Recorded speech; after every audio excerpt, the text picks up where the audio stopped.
I'm going to go through a few things in the presentation. If at any point in time, I think I'm probably pretty good at projecting my voice, but if it's hard for anyone to hear me, please let me know and I will try and adjust that. We're going to cover, like I said, if you've had an opportunity to take a look at some of the boards around the room, we're going to cover a lot of what's on those boards, but I'm going to try and provide you with some additional context. So with that, hopefully we should be recording. We'll get started on the first slide. And so this evening, right, we're here to talk about site plan review regulations. Staff was authorized by the Board of County Commissioners back in September to look at updates to those regulations. The commissioners were concerned, they had expressed some concerns with increasing house sizes in the unincorporated county, the rate at which those house sizes were increasing, and how those things impact neighborhood character, affordability, and sustainability. And so the commissioners authorized us to take a look at some amendments to the land use code as they relate to site plan review, with a specific focus on reducing the current size presumed to be compatible with a defined neighborhood from 125% of the median of that neighborhood to something like the median of that neighborhood. They also asked us to take a look at perhaps changing what is currently a size presumption to a size limitation. Right now, there are certain ways that you can overcome that presumption, but another thing we were tasked to look at is a limitation with exceptions. And then the third thing was just trying to clarify the regulations for folks, trying to create more certainty in the process, make it clearer for you all, make it clearer for staff. And with that, you know, like I said, we're really interested in hearing from you about these proposed changes. We have not started drafting the regulations yet. We're looking to get your feedback. We've done a lot of research, like I said, that you can see around the room and we'll talk about. But if you want to leave something on one of the comment cards that's on those brown tables or that brown table in the middle of the room, or if you want to send us an email, I'm happy to give you my card, or you can reach out to longrange@bouldercounty.gov. Next slide, please.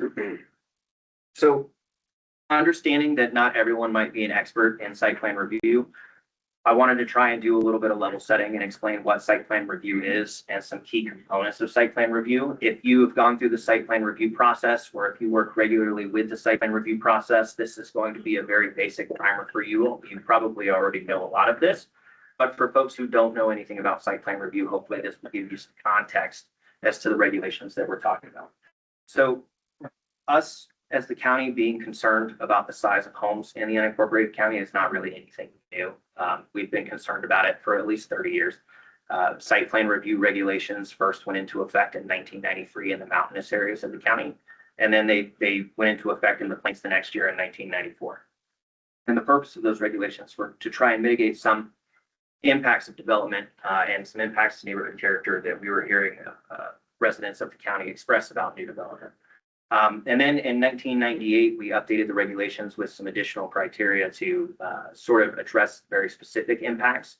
Around the mid-2000s, 2006, over a period, we had started to see homes grow to some larger sizes. And so in 2006, staff started the process of amending the site plan review regulations. And then in 2008, those regulations were active. They were finally passed.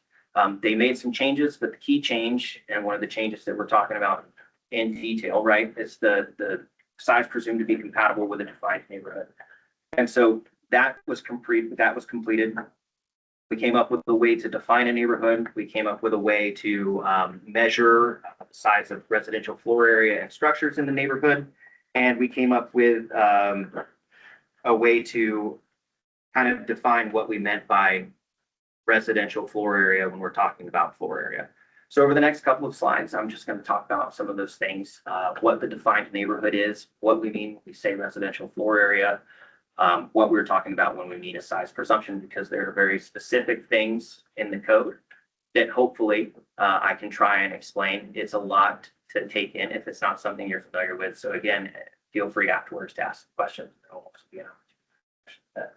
Next slide, please. Thanks. And so how do we define a neighborhood? It's really simple, and it depends on where you're at, where your parcel's at in the county. If you are in a platted subdivision, so think Heatherwood, if you're in the platted subdivision, that platted subdivision is your defined neighborhood. If you are in a historic town site like Allen's Park, then that historic town site is your defined neighborhood. If you don't fall into either one of those categories, then your defined neighborhood is going to be the 1,500 feet around your parcel, excluding subdivisions, excluding municipalities, and excluding historic town sites. And so in unsubdivided areas of the county, you tend to see this a bit on unsubdivided land. So here are just two examples. It doesn't include the historic town site example because it's pretty much similar to the subdivision example.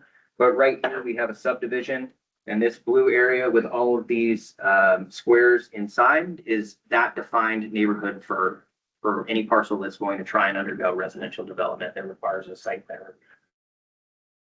For those that are outside of those subdivided areas, like I said, it's just a circle, 1,500 feet.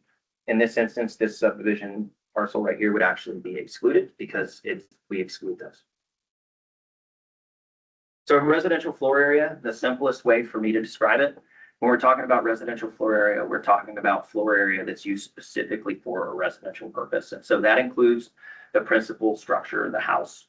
It includes the garage, it can include pool houses, it can include studios, sheds, workshops, anything again that's specifically used for residential purpose. We count unfinished basements and basements. And so all of that is included in that calculation. There is an exemption that you sometimes see come into play, but it's really only for things like carports, gazebos, solar parking canopies, just to allow some of those things without going towards somebody's residential floor area calculation.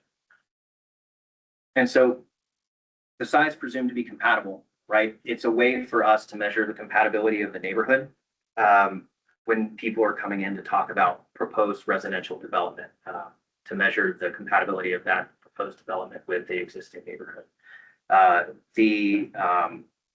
Like I said, it varies by the neighborhood, and it depends on whether you're in a subdivision, whether you're in a town site. If you are, there is a base limit in the unincorporated county. So if you're outside of a town site, and let's say the size presumed to be compatible with your neighborhood is less than 2,500 square feet, generally you're defaulted to 2,500 square feet. If you're in a town site, then you're generally limited to 1,500 square feet of residential floor area. There are a few ways for applicants right now currently in the code to try and overcome that size presumption. I'm not going to go into this in detail right now, but I will cover them because there is a chart in here that kind of shows how people have been using those presumptions to overcome the size presumption, how they've been using those factors to overcome. And we get most of the data for this from the assessor's records when we're looking at the residential floor area. That's the base set of data that we use. And so just real quick, the site plan review is a process. It starts with an application, or it starts with a pre-application conference where people can meet with a planner to talk about their proposal and get information about that process. Then they submit their completed application. We do an intake on that application. We refer site does an analysis, or staff does an analysis of the application. We also refer it out to referral agencies. The easiest ones to think of are like public health or the fire protection district that serves your parcel. And then after the review is completed, the director will make a determination, generally on the 28th day. That letter is mailed to the applicant as well as people who live within 1,500 feet or people in the defined neighborhood. And then the appeal call-up period begins. Applicants can appeal if they disagree with the director's determination. Sometimes the commissioners might call an application up to review if they have some concerns with it. So that was a real quick, fast overview of the site plan review regulations as they currently exist. Like I said, it can be a little bit complicated. So if anybody wants to chat about it, please feel free afterwards. But next, I'd like to go over some of the things that we've seen in our research as they relate to the size of homes in unincorporated Boulder County, the impacts, the sustainability impacts that might have, and then talk through some of this data. So what you're looking at here is the average square footage of new homes in unincorporated Boulder County. And by new homes, I mean homes that were constructed from the ground up, only focused on new homes, not on additions. And then compared to, so that's going to be this purple-ish line up here, compared to the national average of homes. And so one of the things that we heard at the moratorium hearing is that residential floor area compared against compared against the census numbers or National Association of Home Builder numbers, it's not really an apples to apples comparison because residential floor area is much more broad than how the census might measure floor area. So we tried to normalize these numbers a little bit, and using the way the census captures that data, focusing mainly on finished floor area and in some instances attached garages, which we chose to exclude just to be conservative. It's not always clear in the permits. Focusing on finished floor area, what we ended up with is this trend line that shows the average square foot of homes in the unincorporated county, at least since 2010, which is shortly after the site plan review regulations went into effect, increasing over time while the national average stayed pretty steady, started to increase depending on, which part of this line you're looking at. And so the next chart kind of talks about this similar issue, but we're looking at all residential floor area, which as staff, I think is important because what neighborhood character isn't the only thing that we're talking about when we're talking about the size of these structures. Absolutely, one of the things that we're focused on in the site plan review process is the bulk and mass of structures and how larger structures might impact the neighborhood character. But another thing that the commissioners were interested in is sustainability. And so I think it's helpful to know, all floor area that's being constructed of a residential nature so that we understand the amount of resources being used to do that. And this is really similar to the last chart. It's all of our permits, all the residential floor area, none of the unfinished basements or the garages excluded, both medians and averages, because they'll show you different things depending on what you're looking at. But again, you see it goes up, levels out, goes down a little bit, and then it starts going back up, especially over these kind of past 5 years. And so the teal line, the teal bars are the median RFA, and the purple bars are that average residential floor area. And so again, I think what's important here, right, is that we're seeing the size go up over time. In this chart, we were asked to look at, sometimes we'll see applicants come in and they'll want to deconstruct the residential floor area, generally the home that's on a parcel, and they'll want to replace it with new floor area. So we looked at our site plan review records because generally a site plan review is required in those instances from between 2010 and 2023 to see what was happening when people were asking to deconstruct residential floor area and then replace it. And so these orange bars are the amount of residential floor area that previously existed on a parcel, while these blue bars are what we approved through site plan review to replace it. And so as you can see, and save for these 3-4 instances where people were sometimes building slightly smaller amounts of residential floor area, in most instances, when someone is scraping a home off of a lot or deconstructing a home, they're replacing it with a greater amount of residential floor area. And that can have impacts to the neighborhood character because you're not only taking out a smaller house that falls into the calculation of the size presumed to be compatible, but you're replacing it with a larger home. So it just changes the number overall and has a different impact. And we're also thinking about, again, the resources consumed when a home is torn down and a new home replaces it, especially a larger home. Next slide, please. And so this may be familiar to some folks who spent some time at the moratorium hearing.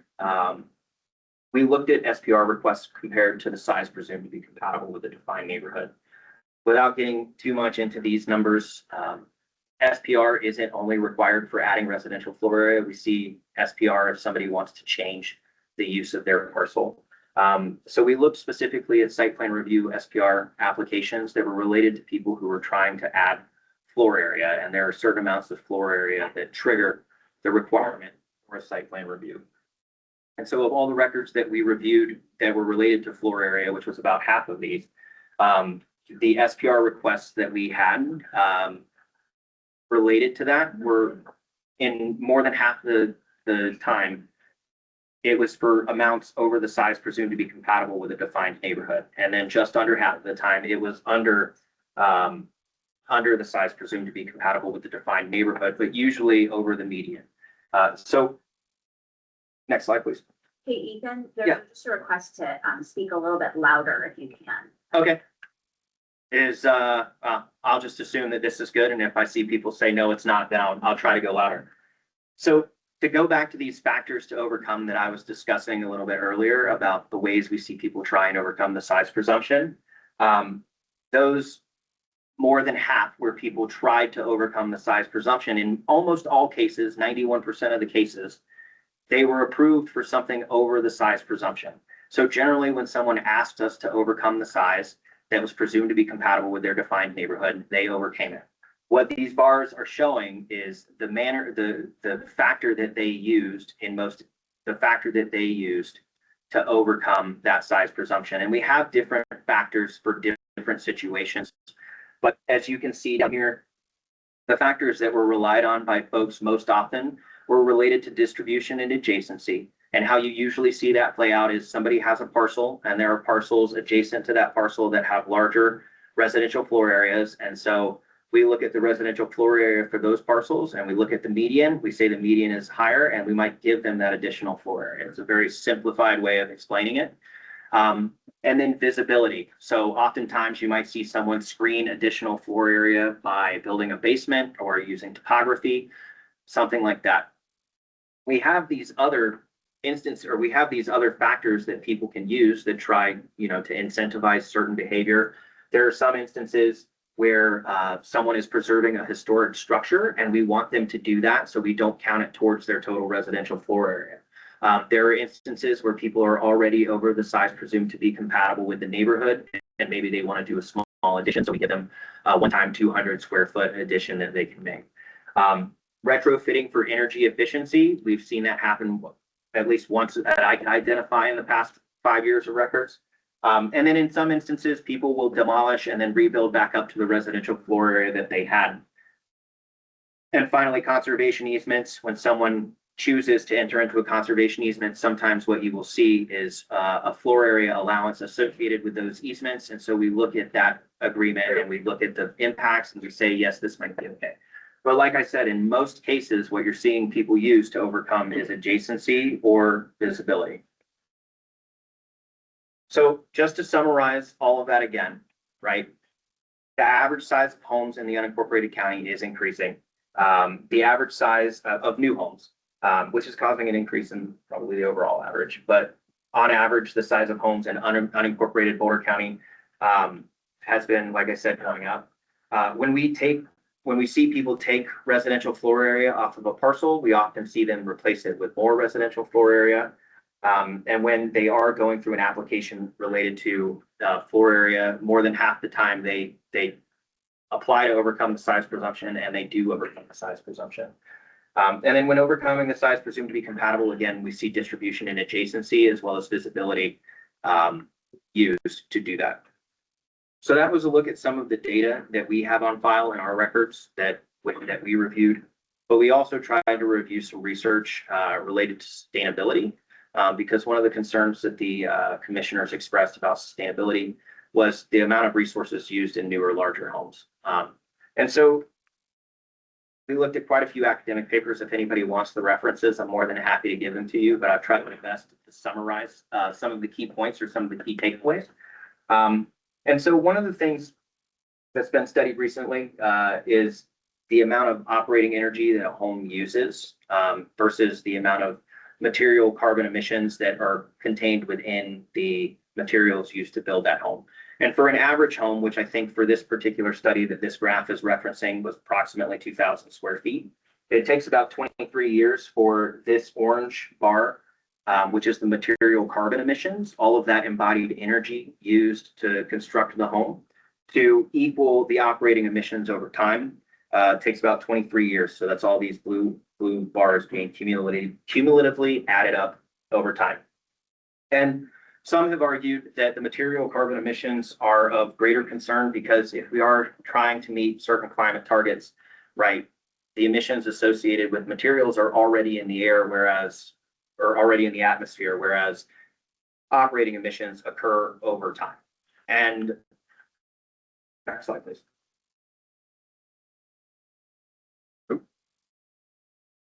So just some other things to be aware of. The most recent sustainability report from 2023 for Boulder County notes that residential energy usage accounts for about 24% of greenhouse gas emissions in Boulder County.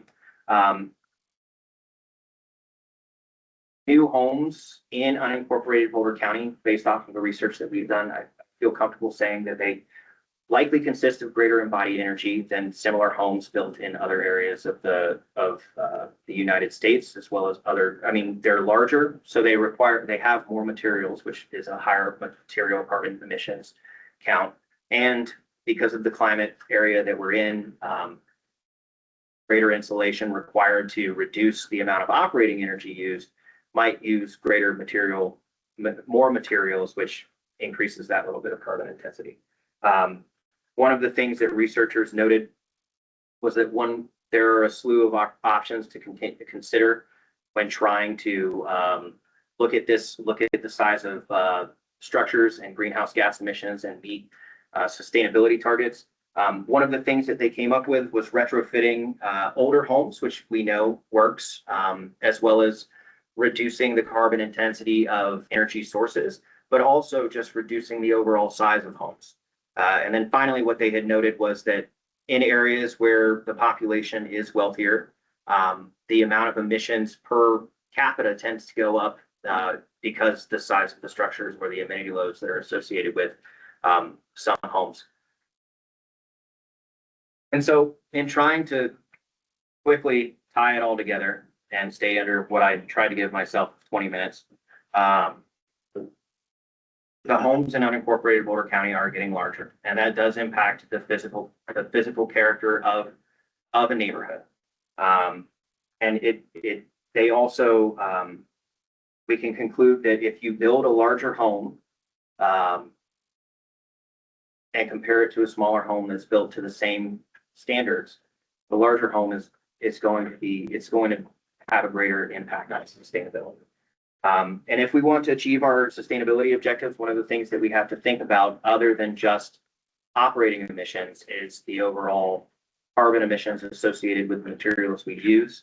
And then just to say that larger homes do impact affordability. They impact it in different ways. If you're taking a smaller home out of a neighborhood and replacing it with a larger home, that larger home is probably more expensive for someone to buy.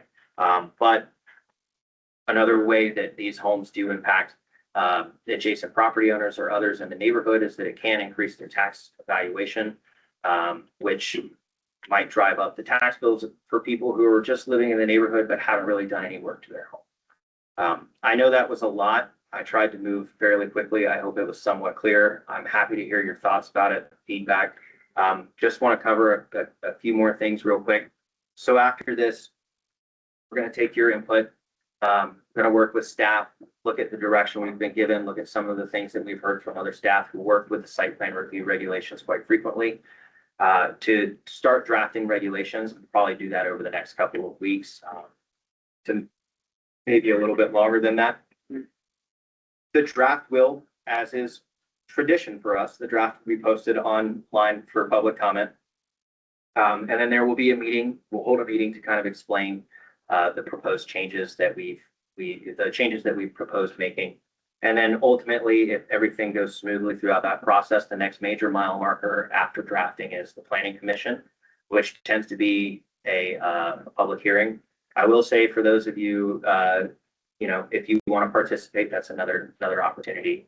But that'll be the next big kind of mile marker. If you do want to follow along and you haven't signed up for unfortunately, the URL that I know for signing up for the land use code updates is a little bit longer than what I'm comfortable having people write down. But if you do want to follow along with this process, there is a docket webpage for these updates. The short URL is just boco.org/DC-24-0003. And with that, I thank you for your time and attention, and I'll open it up to questions. We've got one in the back.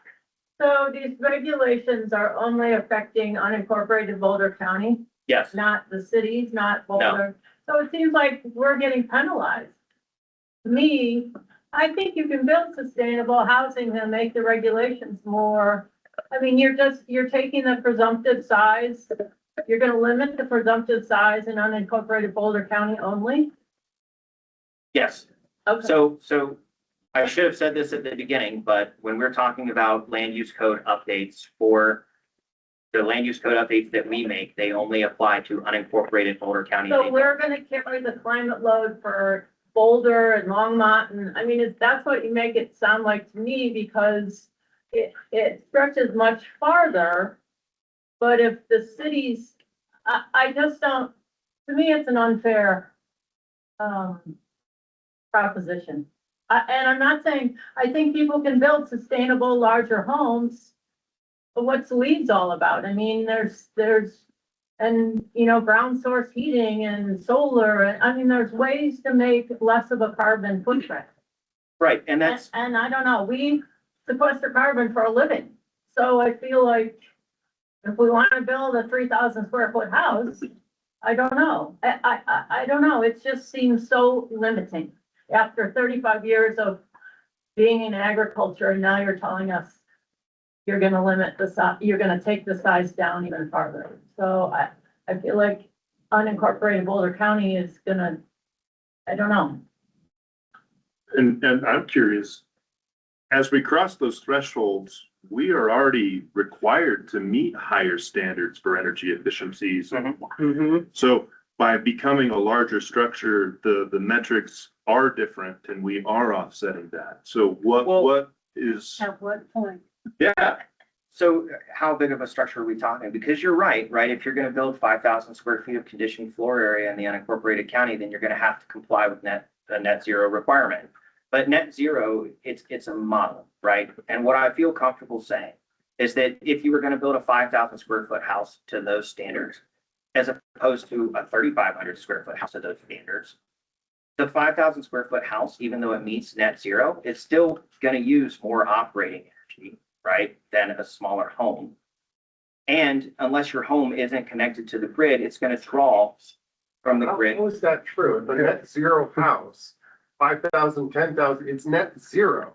If a smaller house is not net zero, it's by So definition. that's why I said a smaller house built to the same standard. And I think we, Not required Look to at the do that. average square feet per occupant or something. I think we wanted to We've got a set free ground rules generation. where when someone's speaking, let's just let them finish speaking here. That's ground rules, so just let one person speak at a time, let the person who's So answering the question finish. I understand what you're saying, and we do have energy efficiency requirements for structures over a certain size.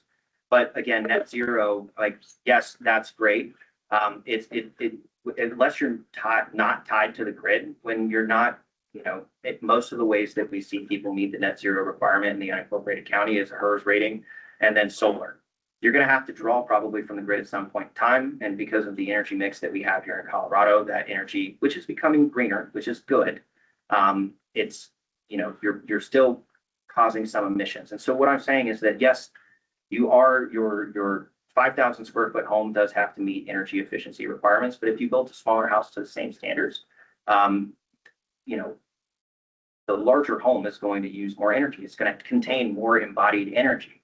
And because of the insulation you put in that house, which again, this is not a bad thing, it's just a fact. Because of the insulation you put in that house, you might be using more material. You might be using more embodied energy by just trying to meet those standards. And so, yes, it's great that we're doing work to look at the operating energy. And then we are requiring folks who build over a certain amount to meet certain requirements. But we also, again, this is just one aspect of it, sustainability, right? There is that neighborhood character aspect and that affordability aspect. We still need to think about those other things. And so I'm happy, like I said, it's a valid point. Please feel free, like I said, you've shared it. I'm aware of it. Send an email. Did your question get answered? Yeah. Okay. I'm not sure you spoke third. Yeah, sorry, yeah. It feels like it's making a lot of assumptions about every lot, regardless of its size, has the same occupant needs or something. But there could be, for example, a 2-person household or a 6-person household or a multi-generational household. So if this 5,000 square foot house is allowing 2 families to live in it who would have otherwise been in 3,000 square foot houses each, now, like, it just, the math of this But kind of saying a bigger house uses more materials, yes, but allowing a bigger house might help solve other problems for people in this community who have properties. And I think Right, it's it not a lot. could, but and I don't disagree with that statement, right? If you have a 5,000 square foot home that two families are living in, what's the difference between that and 2,500 square foot homes is I think the comparison that you're trying to make simply. Yeah, I guess I'm just kind of, yeah, I'm just. Right, but how often does that happen in unincorporated Boulder County? Is that for you to decide? No, I'm just saying, I'm Yeah. just curious, right? I think Like- it happens a little bit. I do. Well, and it might, and And I we know just a changed, family. we just changed our occupancy standards, so we might see more of that. But, you know, if you look at census data for the unincorporated county, which I understand it is a broad way of looking at data. It doesn't capture every individual home or family or group of people who choose to cohabitate and how they live together. The size of households is decreasing as the size of houses goes up. That's just what the data that I have access to says, and that's not counting for specific unique circumstances that may exist. But what I can tell you based off of what the trend says is that generally the household size has been decreasing while the size of homes has continued to grow. Yes. I have a different question, which is, have you ever considered a larger neighborhood footprint for rural unincorporated in Boulder County than the 1,500 square feet? Because if you look at a historic town site or a platted subdivision, there are a lot more structures there. And in many areas, that 1,500 foot limit might only include one or two houses. And so your median value, is completely skewed by if you happen to live next to an extremely large house. Yeah. So have you considered either like throwing out outliers or expanding that distance in your revisions? Not at this point, but it's something that we can consider since like I said, we haven't started drafting regulation. And there have been instances, right, where we will see one-off homes where they're in a neighborhood by themselves. And that does create some interesting challenges, but in the other case where you do have a large volume of homes, right? For instance, a subdivision, because they were generally built around the same time period using the same type of design, and the size of construction tends to be pretty general if they were built around the same time. What you start to see is the outliers are controlled by using the median rather than average. And so for larger areas, that does come into play. For the smaller ones, it can get a little bit tricky. As we work to draft updates to the regulations, one thing that we might consider, or one thing that we can consider, right, is looking at the 1,500 feet and whether or not we should consider expanding. So you had a slide up that said research takeaways. Mhm. So do you have sources? Yeah. That you, I can give them to you. yeah, so if you could get that, I'll send you an email, but yeah, it'd be useful to see what underlying data you're using to draw the. Maybe that could be public too, not just straight to him. Well, Yeah, so no, I think, yes, so anyway, so I would like to see, I saw a bunch of conclusions up there, Yeah. and I'm not sure I can extrapolate those same No, that's fair. conclusions from the information that we've been. that's, And then have you guys studied the energy performance of the homes that are getting deconstructed versus the energy performance of the homes that are replacing them? Because so I don't think we have a specific study about the energy performance of older homes that are being deconstructed and then being replaced with newer homes that are probably more energy efficient. Yeah. So that was my question. Yeah. I think you should look at that. I think Okay. that needs to be factored in if your goal is sustainability. Like driving a 1950s Ford means you don't have any more embodied carbon for your electric car. But I would say the data shows very clearly that my hybrid Crosstrek is way better than my 66 Ford I had in college, and Right. would not in any way equate to driving that car forever. Mhm. Would be better for the environment or the character. It was a pretty ugly car.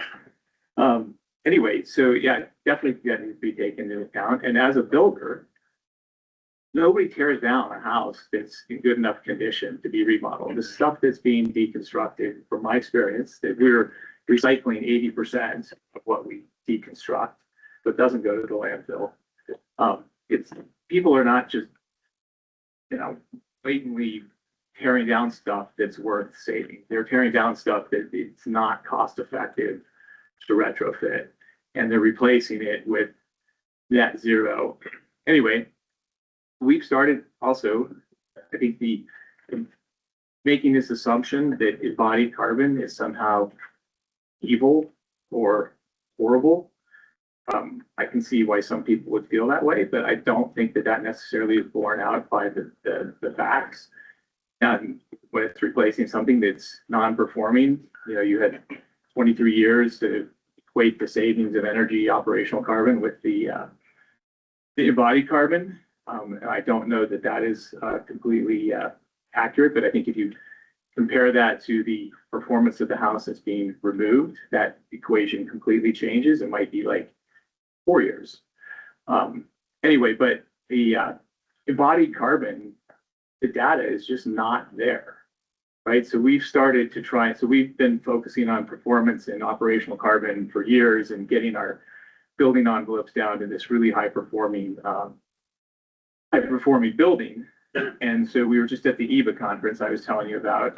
And the next thing for ResNet is they're releasing their embodied carbon. So they're going to start trying to do ratings on embodied carbon, but the data is just not there.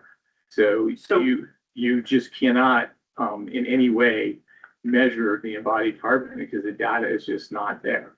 So trying to make the land use regulations anyway. So then I'll just say one more thing and I'll stop, which is if you focus, my experience is if you're focused on character and sustainability, square footage is just this really blunt, and it's just not the top criteria. You can have a larger, architecturally well-designed, beautiful home that fits in with the landscape and increases the neighborhood character with a bigger size. So this this narrow-minded focus on square footage is, in my opinion, not at all achieving the goals that you're trying to meet with character and sustainability. So there's, carbon neutral hotels in downtown Denver that are thousands and thousands of square feet, and they're carbon neutral. Cellulose insulation, which is what we use in our jobs, carbon neutral, it's carbon negative. Right, and I understand everything you're saying. I don't know that I'm gonna be able to respond to all of those in order. I will say that, yes, ultimately, the data sources that were used, all of it's academic research where it comes from a government publication. I'm happy to include that. I'll try and figure out a way to get it into this information that'll go up. Generally, what you see is on a staff packet, we'll include the sources that we used or that we cited throughout that, but the staff packet won't come out until the planning commission hearing. And you're right, it is challenging if you don't have specific data about what, how much embodied carbon is contained in materials. But if you're using regular building materials or the standard building materials that most people use, it's great that you do one thing, but you're one company, right? Like when we write regulations, we're not writing them for one thing. We're writing them for kind of across what we see as people doing. And so, like, while I appreciate what you're saying, right, there are other people who don't build to those standards in their regular builds. And so when we write regulations or we try and come up with ways to measure neighborhood character, it's not always going to be perfect, but in some instances, it's the best thing that we've got. I think you had a third question, but I'm having a hard time. No, I mixed my question with my opinion. No. So anyway, I'm totally fine. Yes, sorry, you both went up at the same time. Oh, real quick. I'm just curious about this whole process and how planning doesn't seem to be aligned with its residents. I feel like a lot of the residents in Encore, Boulder County are against this, and this is purely coming from the planning department. I haven't seen many people at the hearing or this meeting who are supporting this except for the planning department. So I'm just curious. Oh, you might support it, yeah. But I think the majority of people might. The majority of the people you see at those events. Yeah. And that's the people who are vocal and who are against this. So I'm also curious on how this whole process started. Was it your idea or planning's idea to make this proposal, or was did the commissioners tell you to come up with this proposal? Just so we were directed by the county commissioners. In September? What? No, we were directed by so we got authorization in September at the same time we did the moratorium hearing. So we were directed by the commissioners. If you look at the land use code, Article of the land use code talks about how we might undertake land use code text amendments. Uh-huh. We were directed by the commissioners through an authorization to explore changes to the site plan review regulations. And Who Can I started? add on to that too a little bit? Because it also happened over time at different hearings for specific site plan reviews when the commissioners had them in front of themselves. And they were looking and trying to look at the county's values and what we're trying to achieve. And trying to look at what was in front of them and feeling they didn't have the right tools to deal with what was in front of them. And so they brought that up at different site plan review hearings over time. And the idea then was, okay, we've done that. We've seen a bunch of these now. We think there needs to be some changes to the code that we have to look at. So it's been an iterative thing over Okay, time. so the commissioners started this? The county has started. We are all doing it together. We've been experiencing all this and trying to figure out how to do this. And this is the direction that we're heading in at the moment. Okay. And that's why it's important for you to participate, right? Because I know what I know, but I don't know what you know, and I don't know what you feel, and I don't know what you think. So I do, Yeah. I do. I like to hear from people who are for this, yeah. Well, I'm for it. I lived in the city for 10 years. I've lived in the county for 10 years. And everywhere I go on my bike, or if I'm running, or if I'm walking, every single permit application I've seen in rural unincorporated Boulder County around me, which is 63rd, Prospect, Oxford, that area, every single one has been, as I read it, for some size larger than the presumptive size. And I don't remember my college calculus, but if everybody's authorized to get to 125% of the median, there's only one direction that's going. It's just gonna get bigger and bigger and bigger and bigger. And that math is pretty darn simple, regardless of, the accuracy of the data of this or that. We are changing the character of the county. And there are some instances where there are people in smaller homes who probably need larger homes, and they're way below the average size in the county. If you're in a 1,500 square foot home like Kyle is with 3 little girls, and he can't expand his house. But meanwhile, on the other side of me, somebody can say, oh, this house and barn and workshop and what have you is all, nice and good, but I need another 7,000 square foot house on the property. So there are instances where I'd love to see what you're considering, make special consideration for people who are in smaller homes below the county average. But if you just allow 125% every single time, it's not really hard to figure out where that's going. But you guys are talking about even limiting that further than 125%. Well, so again, this is part of a process, right? The direction was to explore something smaller than 125% of the median down to the median. Will the recommendation be the median? At this point in time, I don't know. Will it be slightly larger than the median? I don't know. I will say that if you look at the data that we've seen, right, the way that people are overcoming the size presumption and the degree to which they are overcoming it indicates to me as staff that perhaps the regulations aren't working as we intended, right? And so I understand what you're saying, but throughout the process, we're looking in a specific direction.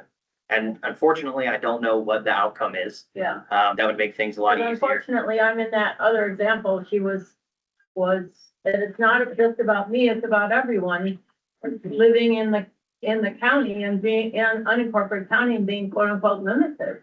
And I'm not saying blow out, I'm not for 8,000, 10,000 square foot houses, but I'm for a reasonable ask and not getting told, no, the rules are, if we wanted a 3,000, we live in 1,400 square feet. If we wanted a 3,000, you guys are gonna say no because of the character of our neighborhood, but our neighbors would all approve it. So it's just and we would build wisely and well and sustainably. So it's like too blanket of I don't know. Maybe you need to look at not square footage, but building, I don't know what. Well, that's why I think if the size of the neighborhood was larger, then you all would be able to. Right, to the correct. example If that's like your circle's that 1,600. bigger, you'd get a lot bigger houses, but Well, and I don't know. And That's just us, and it needs to work for everyone, right, and as many people as possible. I understand, and that's what we try and do, right? There's not going to be a perfect measure that works for everyone. The day that I draft those regulations is the day that I will ease into an early retirement. Because I will have succeeded in no way that I ever expected myself to succeed, or us as staff to succeed. I understand where you're coming from, and it raises an interesting question in my mind that I hope you will also take the time to provide feedback on. Again, you don't have to use the comment cards. I will let you know that I did fight for a printer for a good hour to get those printed. So hopefully they look good. You can send us an email, but another thing that we want to consider in this process, right, is equity. And so what is equitable for one, like what feels equitable to one person might feel differently to another person. And without understanding your perspective on that, and we can only look at the things that we read about, right? And so as you think about kind of the feedback that you would give us, and I hope you will, and if it's all right with you all, I'm going to go ahead and end the recording and the question period. If you did want to hang around and talk with staff, since there are more of us, I'll answer one last question. Since there are more of us than just me, then we can do that. We'll be here until 7 o'clock.